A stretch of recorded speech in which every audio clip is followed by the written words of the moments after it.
Hi, my name is Joni Chenoweth and I am the director of the Protect Your Sister project. Today I want to talk to you about obstructed labor and obstetric fistula. Now you probably have never heard of obstetric fistula, but I'm going to define it for you. So obstetric means pertaining to labor or delivery, and fistula is a hole or opening. The best way to understand this is for you to think about all of the women you've ever known who needed a C-section. Maybe your mother, your wife, your sister, your daughter, or maybe you did. And then imagine what would happen if they were not able to get that surgery. That's the case for millions of women around the world. And to make matters worse, the cause of the condition is not well understood. So I'm going to explain that to you today with this simple model. All right. So what I want you to do is to imagine this is the pelvis of a woman. It's very simple, very simplified. Obstructed labor is when the baby's head is bigger than the pelvic outlet. So, as you can see, this baby's head cannot fit through. It does not matter how hard the woman pushes, this baby's head will not be able to be delivered without a C-section. So, but we know that babies don't just live like that. Babies live in a bag. Medical personnel like to make everything fancy and complicated. The name of that bag is a uterus. That's where the baby lives. In front of the uterus is another bag. That bag is called the bladder. And behind it is yet another bag called the rectum. Now, when a woman goes into labor, the uterus has one word. It says out. And it will not stop contracting, trying to push that baby out until its contents have been expelled. And as you can see, that baby's not going to come out.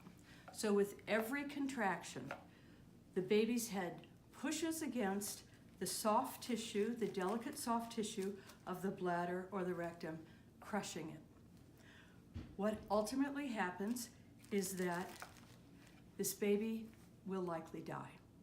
If the mother doesn't die, then ultimately the baby will soften and be able to be delivered.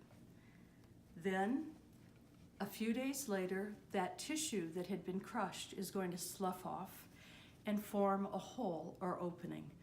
That's the fistula.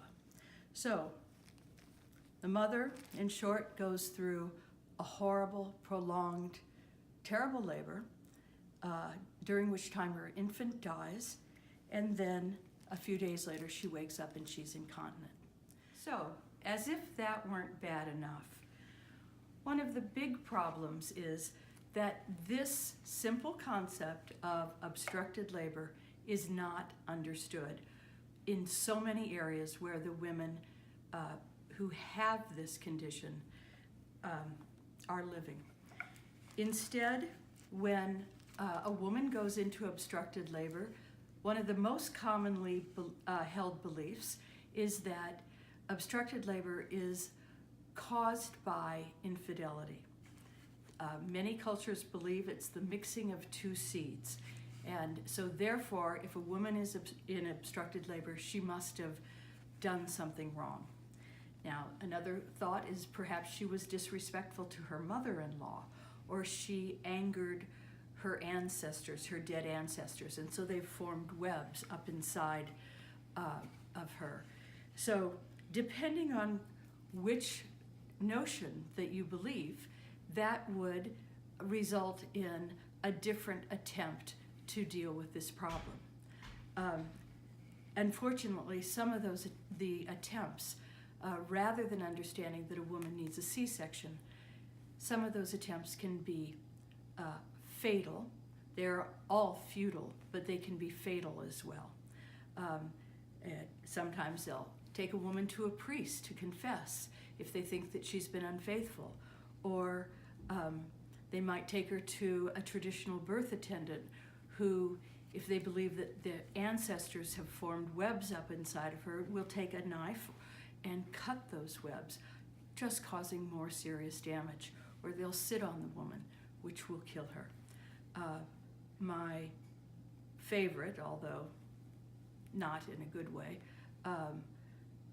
cure for obstructed labor, which is of course futile, is where they take the dirt where a pregnant dog has urinated, dig that up, make it into a potion, and have the woman drink it. All of these are, unfortunately, futile attempts to get the woman to deliver, when what she really needs is medical attention and a C-section. So, you might be wondering, who does this happen to? Now, obstructed labor, which results in obstetric fistula, can happen to any woman at any time. But 60% of the victims of this are young girls. Frequently, they are of small stature because of poor nutrition, or they may tend to be anemic because of having, say, intestinal parasites. And frequently, they are coming from cultures that have tradition of child marriage. 40% are older women. Maybe they've had multiple successful children, deliveries, but then for whatever reason, the last baby was too large to be delivered, or they had entangled twins, or maybe they had diabetes and their baby just grew too big.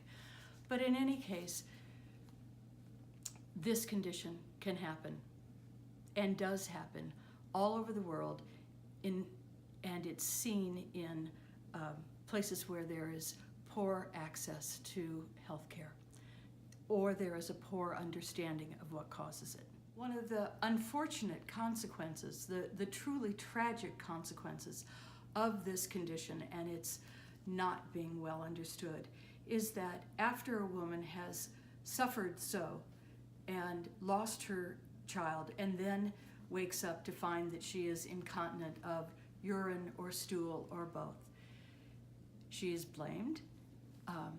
Usually her husband divorces her, her village shuns her, and she becomes isolated.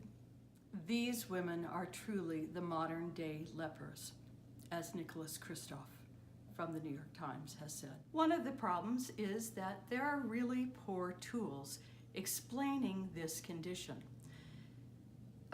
especially to people who are lay people in the areas where this condition occurs. We at Protect Your Sister Project feel that better educational tools are needed, so we have come up with a variety of simplified ways to explain this condition. These we call the Fistula Sisters. They are intentionally simplified, anatomically correct dolls which show both obstructed labor and the need for a C-section, as well as normal delivery. The intent is to normalize this condition so that people can begin to understand it on all levels in all societies. These are made from recycled plastic bottles with simple cotton, and our hope is that they could be made by the recovering fistula patients and then be taken home to their families to explain to the family and to the village just what has happened to them. They can provide a multi-generational, culturally embedded tool as the woman can make them to fit her particular culture. So we at Protect Your Sister Project feel that there needs to be a bridge between the traditional way of thinking about obstructed labor, which frequently ends up blaming the victim. I've explained that the most common beliefs are that she was unfaithful or she was disrespectful or somehow she angered the gods. All of those cause additional psychological damage to the woman, versus the medical model, which could provide treatment, rehabilitation, and healing. But if someone doesn't understand the cause, then why would they go to seek medical health care? That's why we at Protect Your Sister Project have come up with these intentionally simplified but easily understood tools. It doesn't take much to understand that this is obstructed labor. We believe that this one concept could change the whole equation, getting this right. This is a problem which we had here in the United States, and we solved it. The former site of the Fistula Hospital was in New York City and is now the location of the Waldorf Astoria. This is a problem that can be dealt with. It can be solved. We've solved much more difficult problems, and we just need to know about it and apply ourselves and stop this condition. This does not need to happen. Thank you very much. Please join us.